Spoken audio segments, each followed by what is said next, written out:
আপনাকে ডিবিএম সংবাদে, সাথে আছি আমি নাদিয়া রহমান। প্রথমেই শিরোনামগুলো।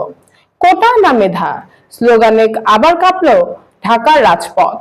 প্রথম দিনেই চমক দিয়ে যাচ্ছেন ডোনাল্ড ট্রাম্প। কয়েক মিনিটে বাংলাদেশ দখল করে নিতে পারে ভারত, বিজেপি নেতা। এবার বিস্তারিত। মেডিকেল ভর্তি পরীক্ষার ফলাফলে বৈষম্যের অভিযোগে বিক্ষোভ সমাবেশ ও বিক্ষোভ মিছিল করেছেন বৈষম্য বিরোধী আন্দোলনে অংশ নেওয়া শিক্ষার্থীরা। রবিবার দুপুরে ঢাকা বিশ্ববিদ্যালয় এবং রাত 10টায় ঢাকা কলেজের শিক্ষার্থীরা বিক্ষোভ মিছিল করেছে।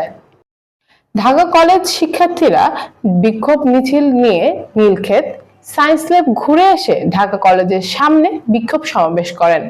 বিক্ষোভ সমাবেশে শিক্ষার্থীরা বলেন, মেডিকেল ভর্তি পরীক্ষার ফলাফলে কোটার ব্যবহার ছিল। জুলাই অভ্যুত্থানে হয়েছে কোটা বিরোধী আন্দোলন থেকে, তাহলে সেটা কোথায় থাকলো?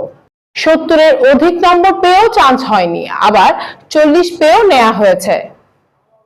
তারা বলেছেন, প্রকাশিত ফলাফলে অসঙ্গতভাবে কোটাকে ফিরিয়ে আনা হয়েছে।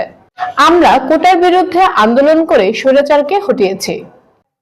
অন্তর্বর্তী সরকারের কাছে আবেদনে যাদের কোটায় চান্স হয়েছে সেটা বাতিল করে মেধার ভিত্তিতে চান্স দিতে হবে।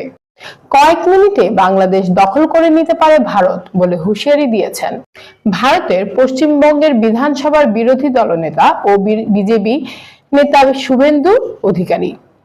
তিনি বলেন, ইউনূস সরকার যুদ্ধ লাগাতে চাইছে। বিএসএফ অন্তত ধৈর্য ও সংযমের পরিচয় দিচ্ছে। বাংলাদেশের বিপক্ষে ভারতের কয়েকদিন তো দূরের কথা, বরং কয়েক মিনিটে বাংলাদেশ দখল করে নিতে পারে বলে। এতদিন শুভেন্দু আওয়ামী লীগের সুরের কথা বললেও এবার সুর বদলিয়েছেন শুভেন্দু অধিকারী। বাংলাদেশের হিন্দু সম্প্রদায়ের উপর ক্রমাগত আক্রমণের জন্য এবার ইউনূস সরকারের পাশাপাশি শেখ হাসিনা এবং খালেদা জিয়াকেও সমান অভিযুক্ত করেন তিনি। শুভেন্দু বলেন, শুধু মোহাম্মদ ইউনূস সরকার নয়, বরং এর আগে আওয়ামী লীগ নেতৃত্বাধীন শেখ হাসিনা এবং বিএনপি নেতৃত্বাধীন খালেদা জিয়াও সমানভাবে হিন্দুদের উপর অত্যাচার জন্য দোষী। বাংলাদেশে অনেকদিন ধরেই হিন্দুদের উপর অত্যাচার হয়েছে।